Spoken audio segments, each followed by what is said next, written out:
Hello friends, हमारे session to the point Indian geography यानी भारतीय भूगोल में आज हम बात करेंगे उत्तर भारत के मैदानों का विभाजन।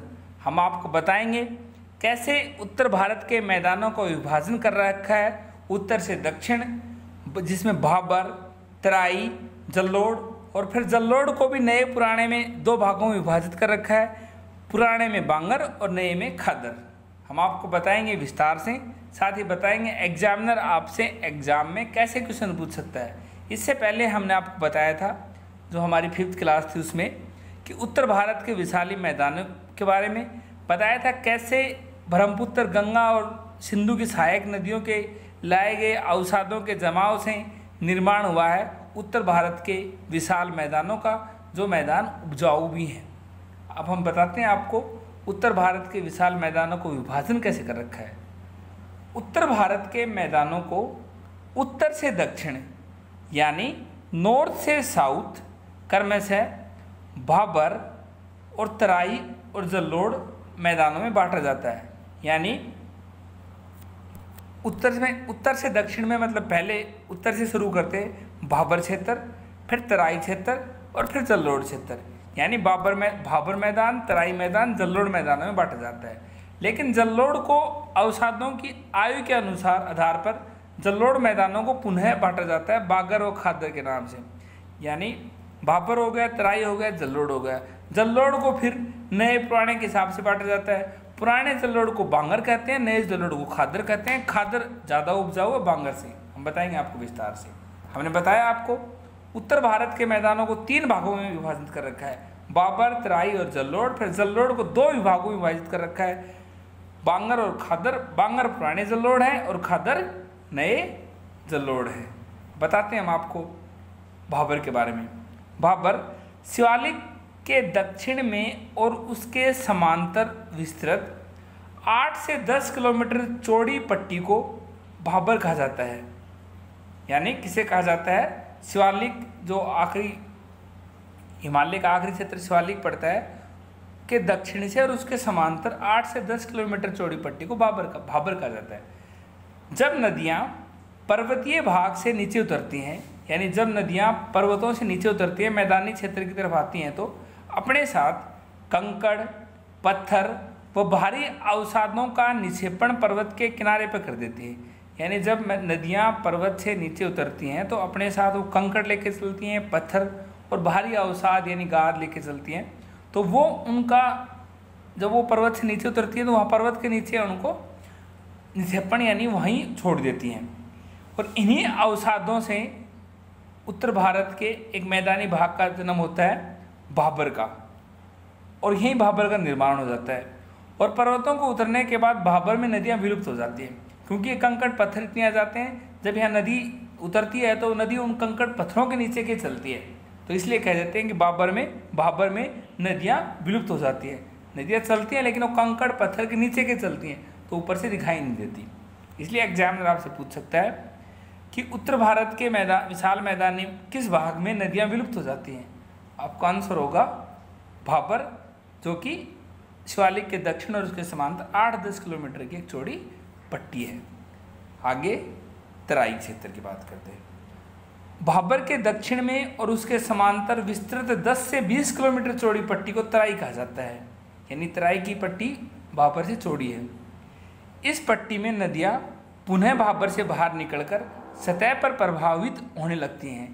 इसमें नदियाँ भाबर क्षेत्र से बाहर निकलकर फिर से सतह पर प्रभावित होने लगती हैं, लेकिन उनकी कोई निश्चित नदी द्रोणी नहीं होती।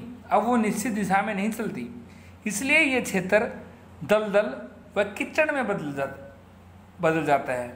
लेकिन आर्द्रता के कारण यहाँ प्राकृतिक वनस्पति का बेहतर विकास होता है और ये क्षेत्र जैव विविधता की दृष्टि से भी संपन्न है। यानी जैव विविधता किस क्षेत्र में पाई जाती है? तराई क्षेत्र में।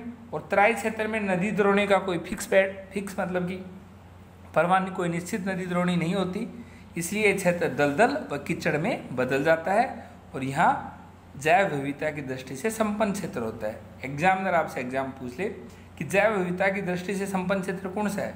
भाबर, तराई, जल्लोड़, बांगर।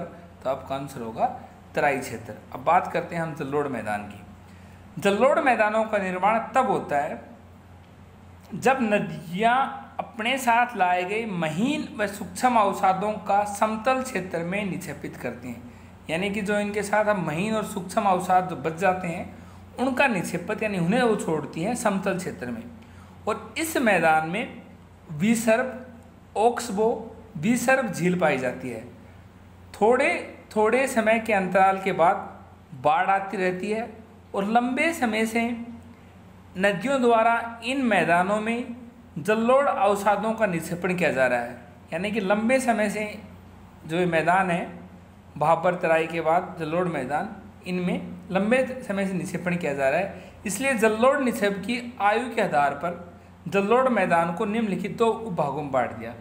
लंबे समय से निक्षेपण किया जा रहा है, इसीलिए इनकी आयु के हिसाब से जो पहले निक्षेपण हुआ था जो अब हो रहा है उसकी आयु के हिसाब से यानी उम्र के हिसाब से यानी टाइम के हिसाब से जलोढ़ मैदान को दो भागों में विभाजित कर दिया, जिसमें पुराने जलोढ़ जो उनको बांगर कहा जाता है और जो नए जलोढ़ उनको खादर कहा जाता है। हम आपको बताएं, अब खादर की बात करते हैं हम। बांगर शायद टाइप इसने टाइप नहीं किया, उसके लिए अब चलो खादर की बात करते हैं हम। बांगर हमने बता दिया आपको, पुराना जो जलोढ़ है ना उसको बांगर कहते हैं और जो नवीन जलोढ़ उसको खादर कहते हैं। खादर नवीन जलोढ़ मैदानों को खादर कहा जाता है। ये प्राय बाढ़ के मैदानों में स्थित होते हैं और यहाँ प्रतिवर्ष नदियाँ द्वारा जलोढ़ निक्षेप का नवीनीकरण होता रहता है। ये सर्वाधिक उपजाऊ जलोढ़ मैदान है। यानी बांगर और खादर में उपजाऊ कौन है?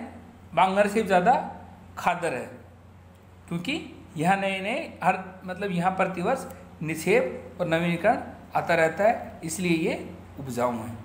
बांगर हम आपको नहीं बता पाए क्योंकि हमारे टाइपिस्ट ने गलती कर दी, इसलिए हम आपको बता दें बांगर पुराने जलोढ़ होते हैं और खादर नए जलोढ़ होते हैं। बांगर के कंपेयर में खादर अधिक उपजाऊ होते हैं।